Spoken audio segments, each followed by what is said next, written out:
Hello everyone. हम वर्गीकी chapter कर रहे थे। हमने 91 क्वेश्चन तक कर लिया है, ठीक है। और 92 क्वेश्चन से स्टार्ट करते हैं। पहला है कि कौन कीटों से प्राप्त नहीं होता है।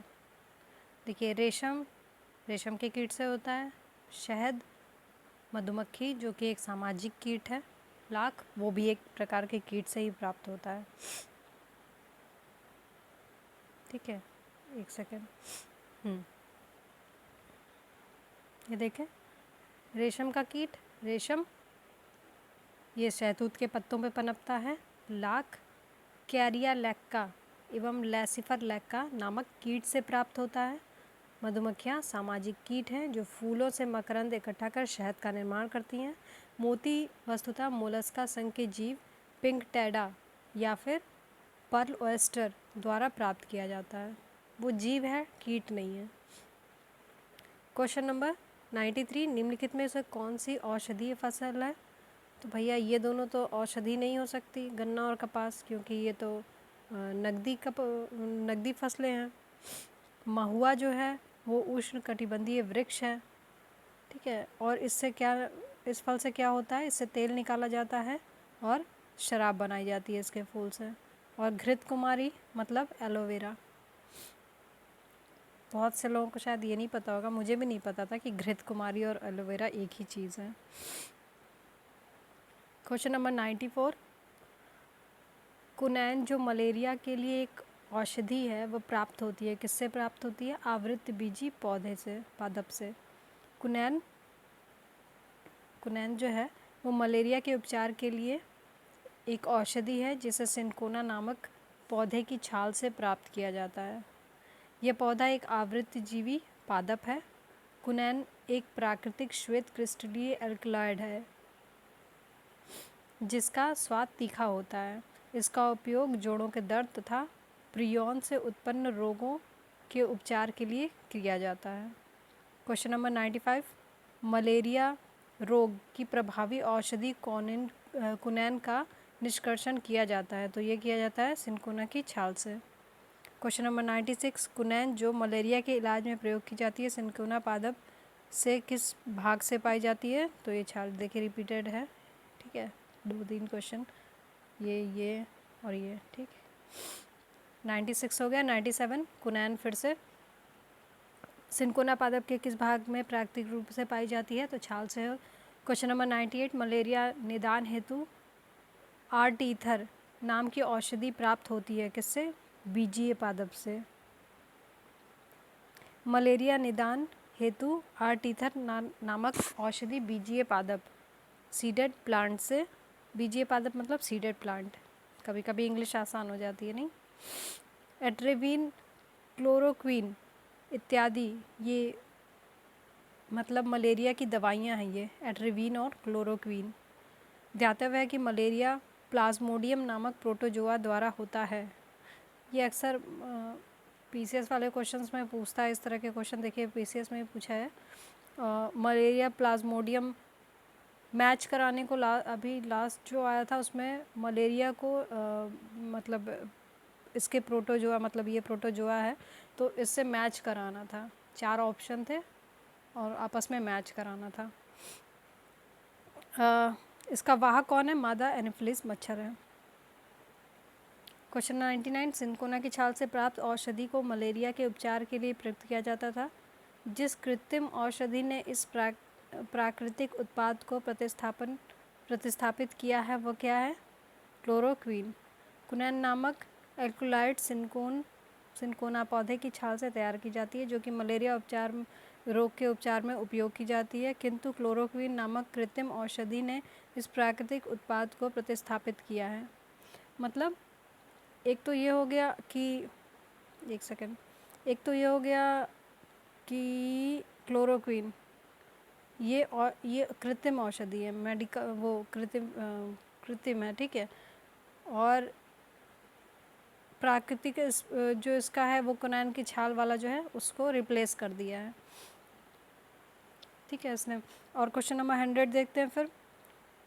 कोरोना रोगियों के उपचार के लिए प्रयुक्त हाइड्रोक्सी क्लोरोक्वीन दवा निम्नलिखित में से किस पौधे के छाल से प्राप्त होती है? उपयुक्त देख लें, एक ही बात है। कोरोना रोगियों के उपचार के लिए, अच्छा हाइड्रोक्सी क्लोरोक्वीन के ही नाम पूछ रहा है, ठीक है, यही है क्लोरोक्वीन, यही है। इसमें सिंकोना क्यों नहीं दिया है? कुछ कोरोना उपचार, मुझे नहीं समझ में आ रहा ये क्या कह रहा है। यहाँ तक तो ठीक था, लेकिन कोरोना के लिए कहाँ से आ गया ये? ओके, थोड़ा सा कन्फ्यूज़न है मुझे, ठीक है, बाद में देखते हैं इस क्वेश्चन को। निम्न में से किस समूह के जीवों का डूबने से हुई मृत्यु का पता लगाने में महत्व है? डूबने से हुई मृत्यु का पता लगाने का महत्व, ठीक है, यह है डायटम। एक कोशिकीय डायटम जीव समूहों का प्रयोग सालुइन 350 परीक्षण में डूबने से हुई मृत्यु का पता लगाने में किया जाता है। ये थोड़ा इंटरेस्टिंग है। क्वेश्चन 102, शहतूत का फल है, क्या है? सोरोसिस। शहतूत का फल सोरोसिस कहलाता है। यह एक प्रकार का बहु या मिश्रित फल है। अनानास तथा कटहल के फल भी सिरोसिस कहलाते हैं। तो शहतूत हो गया, अनानास हो गया और कटहल, इसके फल क्या कहलाते हैं? सिरोसिस कहलाते हैं। क्वेश्चन 103, निम्न रेशों में से कौन पौधे के तने का उत्पाद नहीं है? कपास। जो सन है, पटसन है और जूट है, ये तनों के रेटिंग से प्राप्त रेशे से प्राप्त होता है। रेटिंग से रेशा प्राप्त किया जाता है, तनों की रेटिंग से रेशा प्राप्त किया जाता है, ठीक है। सन, पटसन और जूट के तनों की रेटिंग से रेशा प्राप्त किया जाता है, जबकि कपास को फलों में स्थित बीज के बीजावरण से लगी रेशों से प्राप्त करते हैं, जो कि 2 प्रकार के होते हैं। एक बड़ी जिससे लिंट रेशा तथा दूसरी छोटी जिसे फज रेशा कहते हैं। लिंट रेशे व्यापारिक तौर पर अधिक महत्वपूर्ण होते हैं, जबकि फज रेशे कम महत्वपूर्ण होते हैं, ठीक है। तो इसका आंसर हो जाएगा कपास। 104, लेग हीमोग्लोबिन पाई जाती है किसमें? लेग्यूम मूल ग्रंथियों में। लेग हीमोग्लोबिन लेग्यूमिनस मिनोसी या फेबेसी कुल के पौधों जैसे अल्फा सोयाबीन आदि की मूल ग्रंथियों में पाई जाती है। क्वेश्चन 105, निम्नलिखित में से कौन सा मानव निर्मित धान्य है जो कि प्रकृति में नहीं पाया जाता है? मानव निर्मित धान्य जो प्रकृति में ही नहीं पाया जाता है, यह ट्रिटिकेल और संकर मक्का, सोयाबीन, बौना गेहूँ प्रकृति में पाया जाता है। 106 देखते हैं, इसका एक्सप्लेनेशन देख लेते हैं। ट्रिटिकेल मानव निर्मित अनाज या धान्य है, ठीक है, जो कि प्रकृति में नहीं पाया जाता है। वैज्ञानिकों ने इस संकर पौधे को प्रयोगशाला में गेहूँ तथा राई को परस्पर संकरण करा के तैयार किया है, ठीक है। कुल मिला के मेन चीज़ ये है कि ये प्रयोगशाला में तैयार हुआ है। इस संकरण में गेहूं के मादा और राई के नर भाग का उपयोग किया जाता है। इसका अनाज मूलतः स्वीडन, स्कॉटलैंड द्वारा उत्पन्न किया गया है। इसको मुख्यतः पशुओं के चारे के लिए उगाया जाता है। इससे रोटी अच्छी नहीं बनती है। ओह, ये तो दुख हुआ जानकर। वैसे पशुओं के चारे के लिए कोई दिक्कत नहीं है, वो भी ठीक है। क्वेश्चन नंबर 106, निम्नलिखित में से कौन सा अनाज मानव निर्मित है? तो हमने अभी देखा ट्रिटिकेल। क्वेश्चन 107, कैनोला मानव उपभोग के लिए उगाई गई विशिष्ट प्रकार की तिलहन सरसों की किस्मों को निर्दिष्ट करता है। इन किस्मों की मुख्य विशेषता यह है कि क्या है? 2000 में ये पूछा गया था IAS के पेपर में, तो ये उस समय न्यूज़ में रहा होगा। तो क्या है, इनके तेल में इरूसिक अम्ल की बहुत अल्प मात्रा होती है। कैनोला खाद्य तेल का एक प्रकार है जिसे प्राथमिक तौर से कीथ डाउनी तथा बाल्डर स्टीफेंसन द्वारा 1970 में कनाडा में उत्पन्न किया गया था। कैनोला के बीजों का उपयोग खाद्य तेल के उत्पादन में होता है, जो मानव उपभोग के लिए अनुकूल होता है क्योंकि इसमें पारस्परिक रेपसीड तेलों की तुलना में इरुसिक एसिड की मात्रा कम होती है। इरुसिक एसिड की काफ़ी कम मात्रा के अतिरिक्त इसके पोषक गुण भी काफ़ी अलग होते हैं। क्वेश्चन नंबर 108, सूक्ष्म जीवाणु को यानी बैक्टीरिया को किससे देखा जा सकता है? तो ये कंपाउंड खुर्दबीन द्वारा। कंपाउंड खुर्दबीन, मारने का प्लान था बच्चों को। माइक्रोस्कोप को कहते हैं ये खुर्दबीन। पागल ही हो जाते हैं कभी कभी लोग। जीवाणु अति सूक्ष्म एवं साधारण जीव हैं यानी बैक्टीरिया। इनकी लंबाई 2 से 4 माइक्रोन होती है। कभी कभी सेंटेंसेस में पूछ दिया जाता है। बैक्टीरिया है, बहुत कॉमन है, ठीक है। तो इसके क्या कहते हैं, गुण है, ठीक है, पूछे जा सकते हैं कि क्या है, कैसा है। तो इसकी लंबाई जो होती है वो 2 से 4 माइक्रोन तक होती है। कुछ जीवाणु 60 माइक्रोन तक की लंबाई के होते हैं। कुछ सूक्ष्म जीवाणुओं को कंपाउंड खुर्दबीन यानी कंपाउंड माइक्रोस्कोप द्वारा देखा जा सकता है क्योंकि यह किसी वस्तु को 1500 से 2000 गुना बड़ा करके दिखाता है। Compound microscope.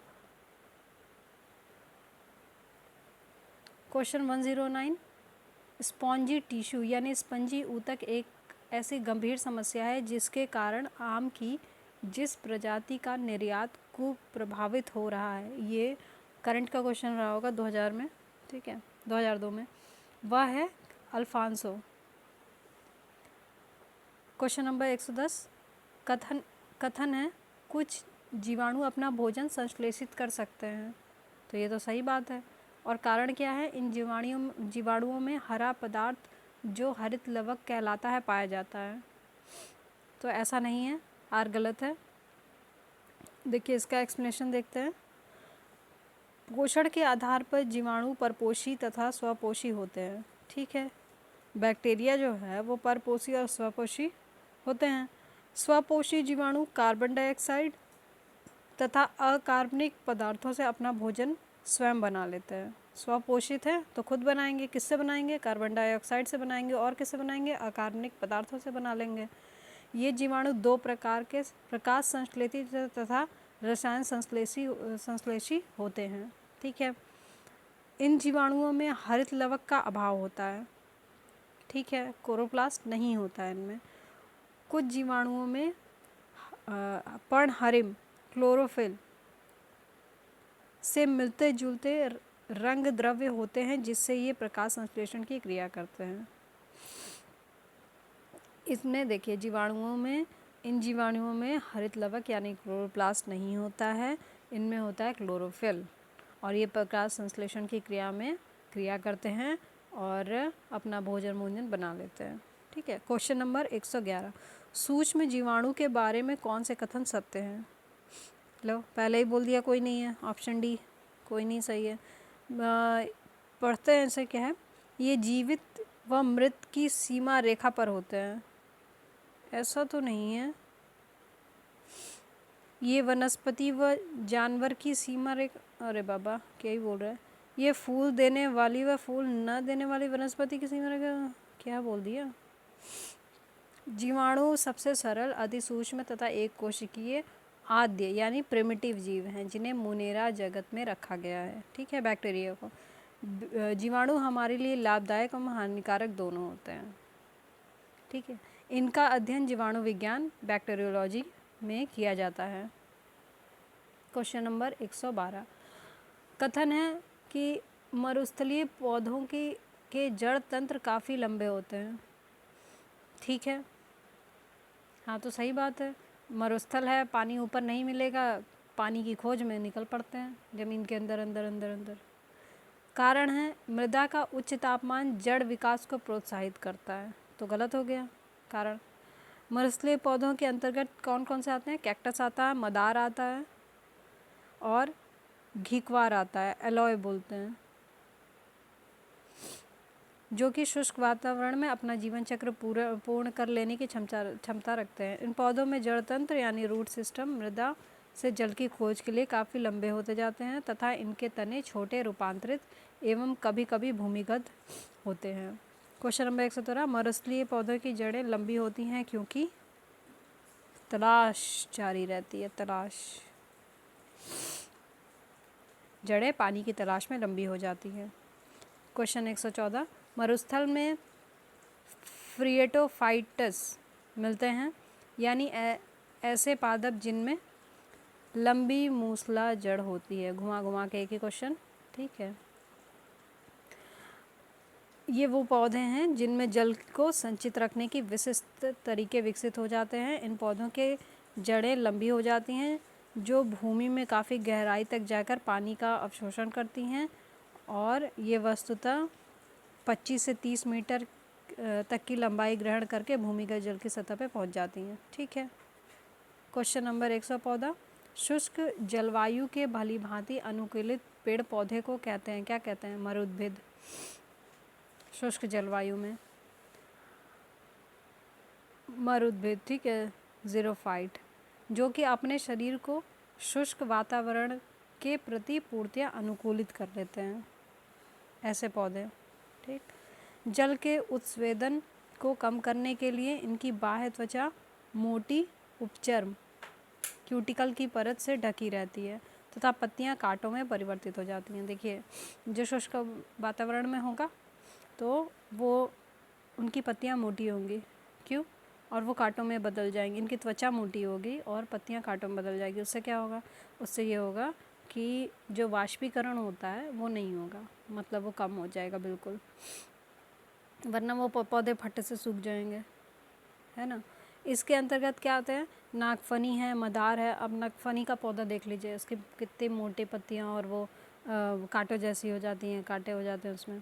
मदार है, नेरियम है, बायोफिलम है।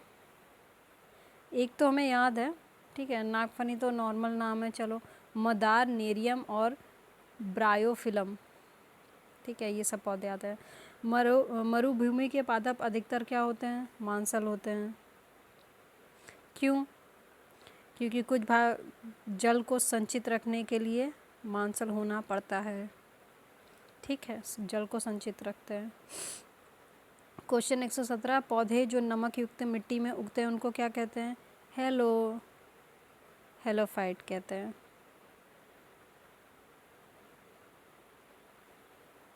क्या बोला है? लवण, हिंदी में इनको कहेंगे लवण मृदोद्भिद, ठीक है। उन पादप को कहते हैं जो उच्च लवणता युक्त जल या मृदा में उगते हैं। क्वेश्चन 118, निम्नलिखित कथनों पर विचार कीजिए। क्या करना है? विचार करके सही बताना है, ठीक है। पहला है, जेली रुदन का कारण अम्ल की अधिकता है।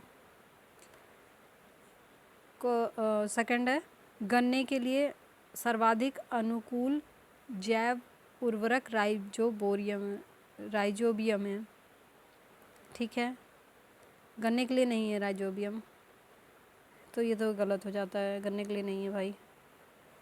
नमकीन पानी में उगने वाले पौधे थैलोफाइट्स कहलाते हैं। अभी तो हमने देखा था वो हेलोफाइट थे, तो ये हेलो नहीं है, हेलो होना चाहिए, थैलो नहीं। सुषुप्तावस्था तोड़ने वाला हार्मोन साइटोकाइनिन,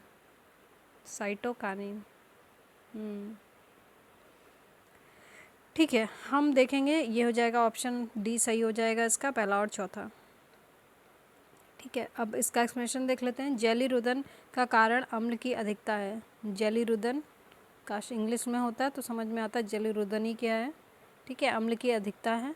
कथन एक सत्य है, बीजों की सुप्ता अवस्था तोड़ने वाले हार्मोन जिब्रेलिन तथा साइटोकाइनिन है। जैसे बीजों की सुप्ता अवस्था तोड़ने के लिए हार्मोन जिब्रेलिन और साइटोकाइनिन है, वैसे इंसानों के सुप्ता अवस्था तोड़ने के लिए चाय है, कॉफ़ी है, सॉरी।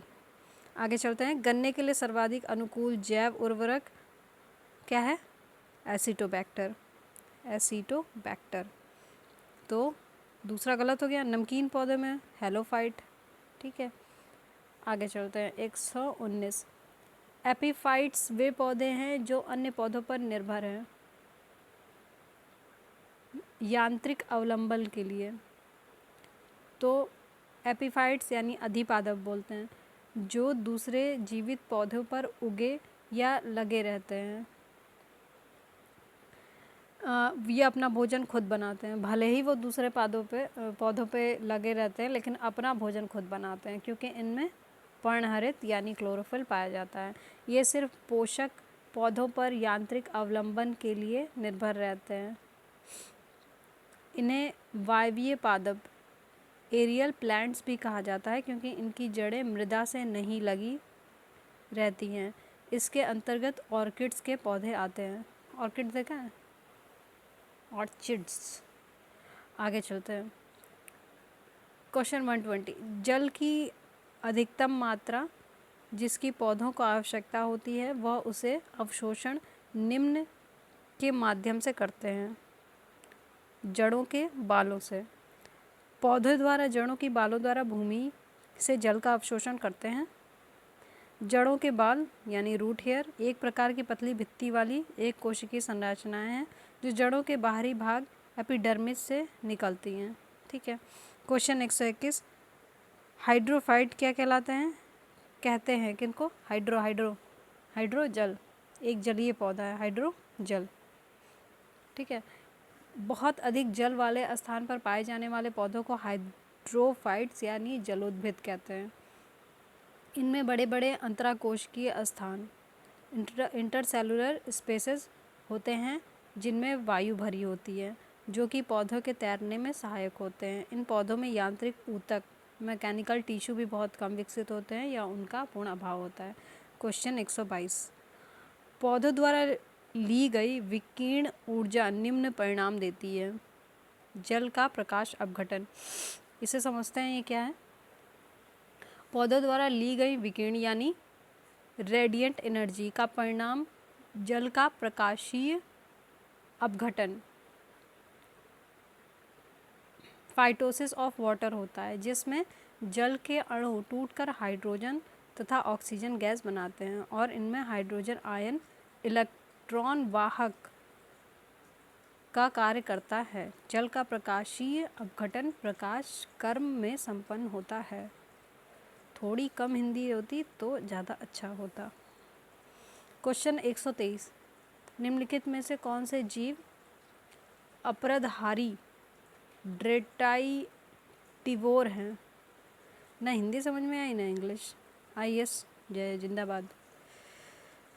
तो अपरदहारी कौन कौन है भाई, देख लिया जाए।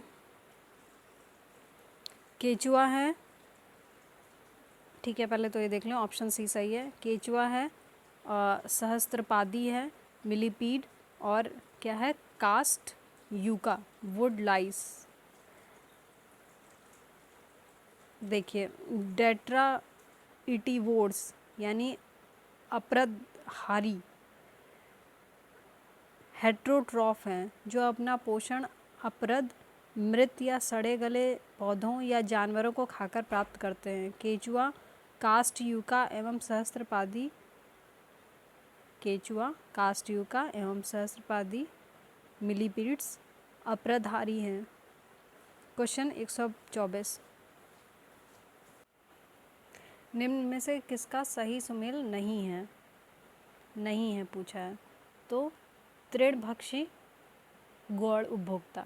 देखिए स्वजीवी जो होते हैं वो उत्पादक होते हैं, मृतोपजीवी विबंधक होते हैं,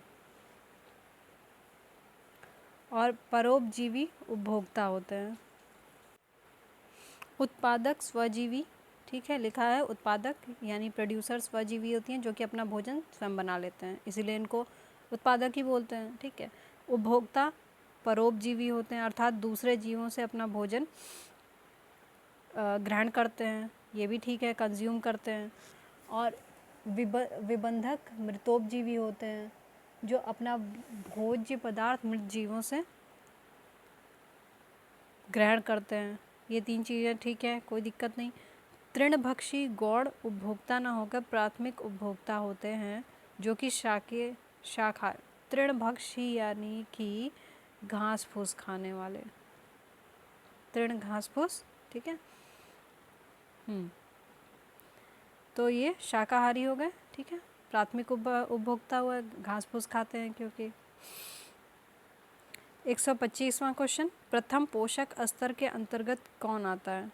तो प्रथम पोषक स्तर यानी हरित पादप वे सभी पौधे जो कि प्रकाश संश्लेषण के द्वारा भोजन का निर्माण करते हैं। ठीक है, प्रकाश संश्लेषण की उपस्थिति में भोजन का निर्माण करते हैं। क्या हो गया? प्राथमिक पोषक या उत्पादक कहलाते हैं।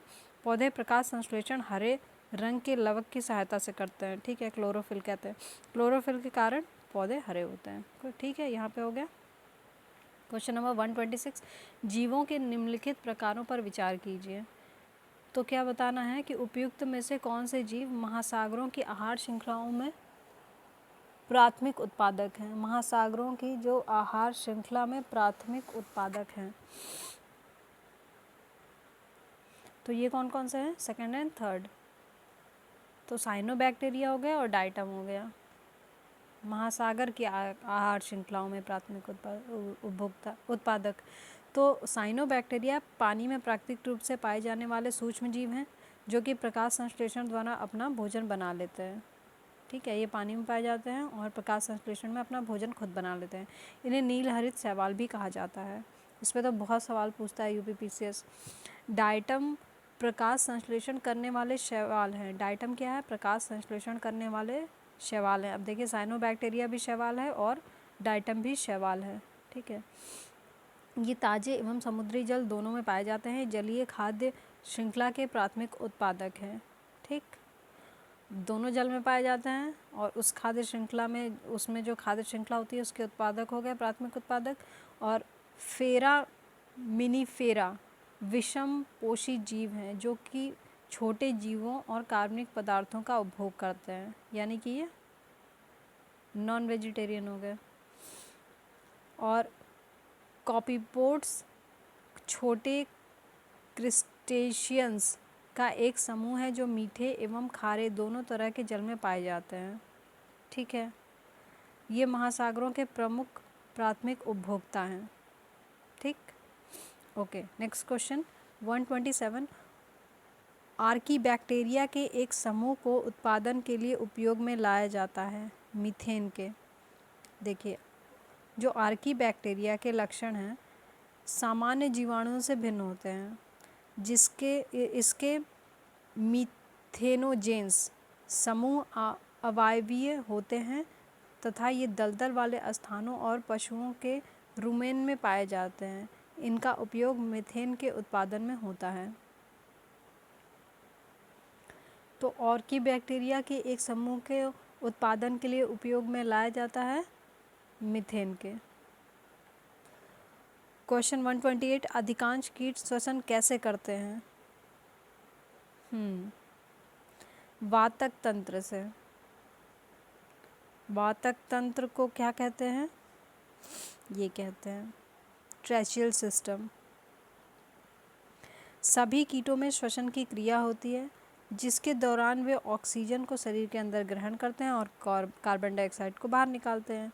इनमें श्वसन के लिए वायु नलियों या ट्रैकी, ठीक है, का जाल बिछा रहता है जिसे वातक तंत्र, देखिए ये इसे एयर ट्यूब्स या ट्रैकिया कहते हैं और वही ट्रैकियल सिस्टम कहलाता है। यह तंत्र बाहरी वायु को ग्रहण कर शरीर की प्रत्येक कोशिकाओं तक पहुंचाने में सहायक होता है। 128 हो गया। 129 क्वेश्चन देखते हैं। जमी हुई झीलों के अंदर मछली जीवित रह सकती है, क्यों? तलों के निकट पानी नहीं जमता है। अब देखिए क्या होता है, सर्दियों के मौसम में जब बाहरी तापमान जल के हिमांक बिंदु से कम हो जाता है तब झीलें नदियाँ जम जाती हैं। पहले तो बात यही समझ लीजिए कि सर्दी के मौसम में हुआ क्या, जो बाहर का तापमान है वो जल के हिमांक बिंदु से कम हो जाता है, जिस पे जल जमता है वो उससे भी कम हो जाता है, तब झीलें और नदियाँ जम जाती हैं। परंतु इस दशा में झील या नदी की केवल ऊपरी परत ही जमती है। अक्सर आपने ऐसा वीडियो देखा होगा कि जो स्केटिंग वगैरह करते हैं, वो आइस स्केटिंग वगैरह करते हैं, हर बार नहीं लेकिन बहुत सारी झीलों वगैरह पे जो करते हैं, तो कई बार ऐसा होता है कि वो बर्फ़ टूट जाती है, लोग अंदर घुस जाते हैं उसमें, है ना। ऐसा मूवीज़ में भी दिखाता है कई बार। इसलिए मछलियाँ तथा अन्य जलीय प्राणी जमी हुई झीलों में भी जीवित रह सकते हैं।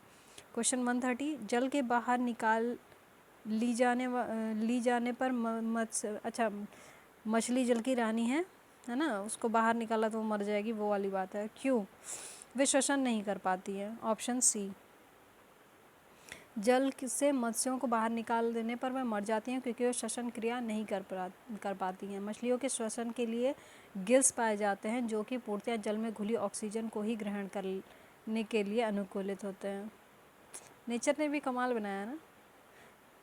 इंसान पानी के अंदर जाके सांस नहीं ले सकता, मर जाएगा पानी से, और मछलियाँ बाहर आएंगी तो ऑक्सीजन दोनों जगह है, लेकिन कमाल है। क्वेश्चन 131, मछलियों में सामान्यतः श्वसन होता है गलफड़ से। Option C. 132, सेब के फल में लाली का क्या कारण है? ये पीसीएस का क्वेश्चन में मतलब फेवरेट क्वेश्चन इस टाइप के है। तो ये होता है एंथोसाइनिन। सेब के फल में लाली का कारण एंथोसाइनिन नामक वर्णी लवक है। लाल नारंगी रंग के वर्णक जैसे कैरोटीन गाजर, टमाटर में लाइकोपीन, पीले के लिए यानी कि हल्दी में जैंथोफिल और चुकंदर में क्या होता है? विटामिन।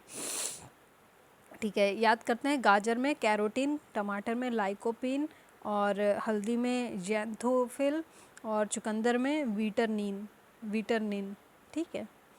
क्वेश्चन नंबर 133, टमाटर में लाल लाइकोपीन, टमाटर का लाल रंग लाइकोपीन। ठीक, ऑप्शन बी सही है। पपीते में पीला रंग जो होता है कैरिका जैंथिस। देखिए पीसीएस का है ना, सब पीसीएस के फेवरेट क्वेश्चन है। पपीते में पीला रंग, कहीं का मन करेगा ना कि वो ये पपैन लगा दें या कुछ और ही लगा दें, नहीं बाबा, ये कैरिका जैंथिन। पपीते का वानस्पतिक नाम कैरिका है। देखिए इसका नाम है ये, वो स्कूल वाला जो नाम होता है ना, कैरिका पपाया, इसलिए इसका नाम मतलब इसका जो लाल रंग है उसी से जोड़ दिया गया, लाल नहीं पीला रंग उसी से जोड़ दिया गया। इसमें कैरोटीन की प्रचुर मात्रा पाई जाती है। पपीता में क्या जाता है? कैरोटीन, जो कि विटामिन ए का प्रिकर्सर होता है। इसमें उपस्थित पपैन एंजाइम प्रोटीन के पाचन में सहायक होता है। पपीते में उपस्थित कैरिका जैंथिन वर्णक के कारण इसका रंग पीला होता है, कैरिका जैंथिन। क्वेश्चन 135, हाल ही में हमारे वैज्ञानिकों ने केले के पौधे की एक नई, ये आईएएस का ही हो सकता है क्योंकि ये करंट अफेयर से रिलेटेड है, नई और भिन्न जाति की खोज की है जिसकी ऊंचाई लगभग 11 मीटर तक जाती है और उसके फल का गूदा नारंगी रंग का है। यह भारत के किस भाग में खोजी गई है? तो अंडमान में खोजी गई होगी, कुछ होगा, करंट अफेयर का है, हमारे किसी काम का नहीं। निम्न में से जीवित प्राणियों का कौन सा समूह एक ही स्पीसीज से संबंधित है? ठीक है, तो चीनी, अमेरिका, भारतीय तथा काले अफ्रीकी। जीवित प्राणियों का समूह चीनी, अमेरिका, भारतीय तथा काले अफ्रीकी एक ही स्पीसीज होमो सेपियंस से संबंधित हैं।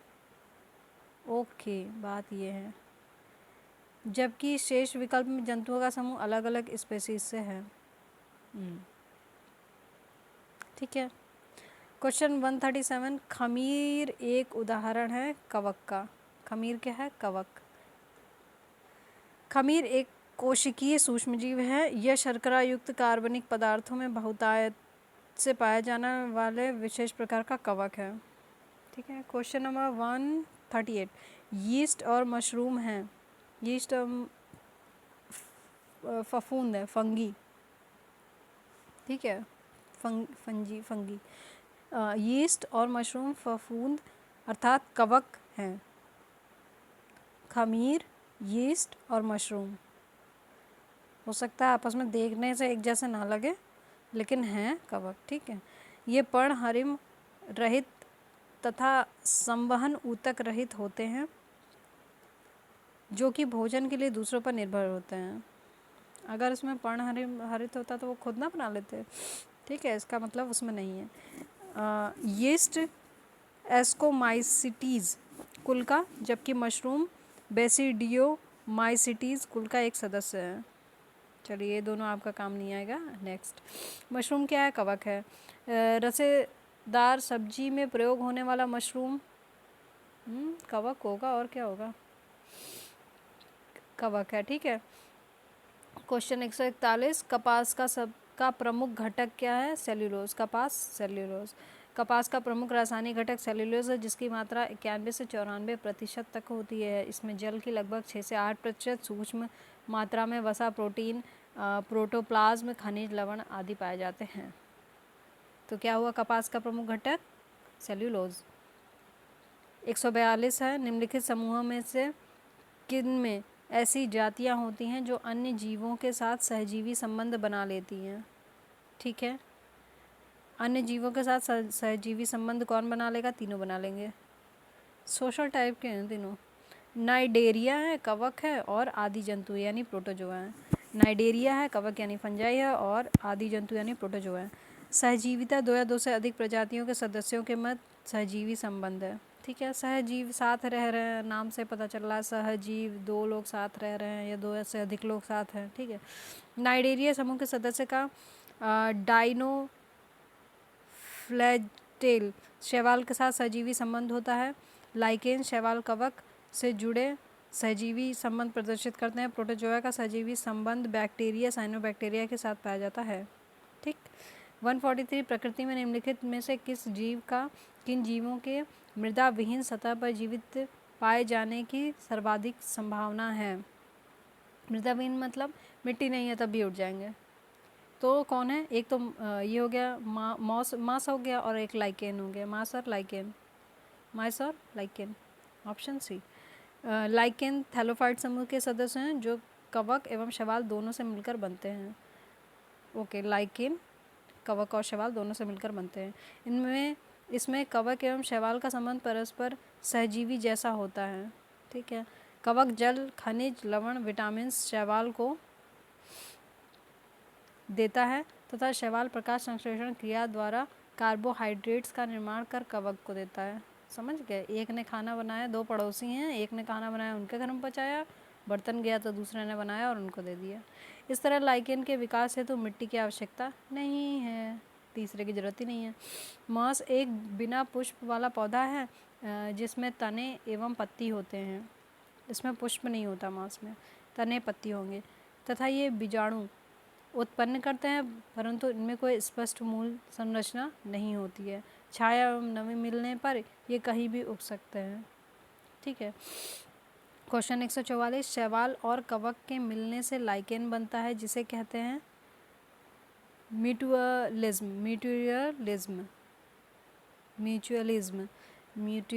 हिंदी में है, लेकिन म्यूचुअलिज्म देखिए इसमें लिखा हुआ है एक्सप्लेनेशन में, म्यूचुअलिज्म। इनमें शैवाल तथा कवक दोनों ही समान रूप से लाभान्वित होते हैं। शैवाल कार्बनिक पदार्थों का संश्लेषण करते हैं जो स्वयं तथा कवकी घटक के लिए पर्याप्त होते हैं। कार्बनिक भोजन के बदले में कवकी घटक शैवालों को जल व खनिज उपलब्ध कराते हैं। ठीक। क्वेश्चन 145, अरे बाबा एक सेकेंड, हाँ, लाइकेन जो एक नग्न चट्टान पर भी पारिस्थितिक अनुक्रम को प्रारंभ करने में सक्षम है, वास्तव में किसके सहजीवी साचार्य हैं? तो ये हैं शैवाल और कवक का, भी हमने देखा था इससे पहले भी एक्सप्लेनेशन में। लाइकेन निम्न श्रेणी की ऐसी छोटी वनस्पतियों का समूह है जो विभिन्न प्रकार के आधारों पर उगे हुए पाए जाते हैं। इन आधारों में वृक्षों की पत्तियां एवं छाल, प्राचीन दीवारें, भूतल, कहीं पुराने ऐसे खंडहर वाली जगह पे गए होंगे ना, वैसे तो हो सकता है देखा हो आपने, पुरानी जो चट्टान वट्टान हो उसमें। वास्तव में लाइकेन दो पूर्णतया भिन्न वनस्पतियों से बना एक द्वैध पादप है। द्वैध मतलब दो। ठीक, इन वनस्पतियों में एक है शैवाल और एक है फंगी, किंतु इन दोनों में इतना निकटतम साचार्य होता है कि इनसे बना लाइकेन एक ही पौधा प्रतीत होता है। इस साहचर में अधिकांश कवक ही होता है जो शैवाल वाले अंग के ऊपर एक थैले की भांति आवरण होता है तथा थैलस के आकार के लिए उत्तरदायी होता है। दोनों वनस्पतियों, ठीक है, इसमें ज़्यादा जाने की ज़रूरत नहीं है, इतना काफ़ी है। क्वेश्चन 146 लाइकेन मिश्रित जीव है जो बने होते हैं। अच्छा, रिपीटेड क्वेश्चन है। 146 हो गया। 147 है, पूछ रहा है नोस्कापीन किससे प्राप्त होता है? पोस्ता, पोस्ता नाम सुना आपने? चिकित्सीय दृष्टि से महत्वपूर्ण नोस्कापीन पोस्ता से प्राप्त होता है। नोस्कापीन पोस्ता, ठीक, उप्स सॉरी, पोस्ता।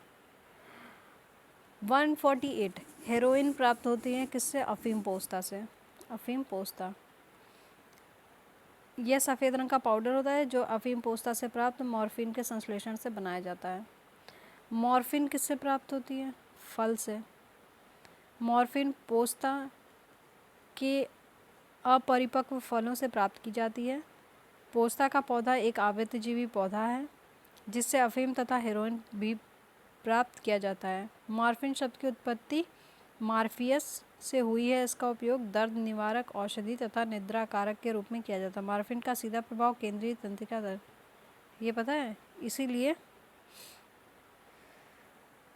लोग कंज्यूम करते जाते हैं, नहीं पता चलता है, उसके बाद जब पता चलता है तो फिर सबको पता चल जाता है। 150 अफीम प्राप्त किया जाता है बिना पके फल के लेटेक्स से, ठीक है। अफीम के पौधे के दूध को सुखाकर बनाया जाता है। सुखाकर बनाया गया पदार्थ है। पौधे का जो दूध होता है, ठीक है, उसको सुखाकर बनाया जाता है। अफीम का दूध निकालने के लिए उसके कच्चे अपरिपक्व फल में एक चीरा लगाया जाता है जिससे इसका दूध निकलने लगता है जो कि निकलकर सूख जाता है। 150 क्वेश्चन हो गया है और 153 है, ठीक है। टोटल 153 क्वेश्चन है, 2-3 और बचे, देख लेते हैं। अफीम पोस्ता पौधे के किस भाग से प्राप्त होता है? तो अधपके फल से, अभी हमने देखा। अफीम का मुख्य अवयव क्या है? मॉर्फिन है, अभी हमने देखा। पैपेवर सोमनीफेरम पैपेवरेसी कुल का प्रमुख पौधा है। इसके अपरिपक्व कैप्सूल के दूधिय लैक्टेस से, अभी हमने देखा, ये सारे हम पढ़ चुके हैं, ठीक है। अफीम से अनेक एल्कलॉइड जैसे मॉर्फिन, कोडीन, पैपेवरीन आदि प्राप्त किए जाते हैं। अफीम में मुख्यतः मॉर्फिन नामक एल्कलॉइड पाया जाता है और अफीम अनेक औषधियों में शांति कारक यानी सेडेटिव के रूप में प्रयुक्त की जाती है। अफीम की लत हानिकारक होती है, ठीक है। क्वेश्चन नंबर 153 अफीम का वानस्पतिक नाम क्या है? MPPCS में पूछा गया है। इस तरह के क्वेश्चन UPPCS में नहीं पूछे जाते हैं, तो ये देख लीजिए, पैपेवर सेमनोफेरम, ठीक है। ये हमारा मुबारक हो, 153 क्वेश्चन कंप्लीट हो गया। और नेक्स्ट हमारा चैप्टर बनेगा कोशिका का। Thank you.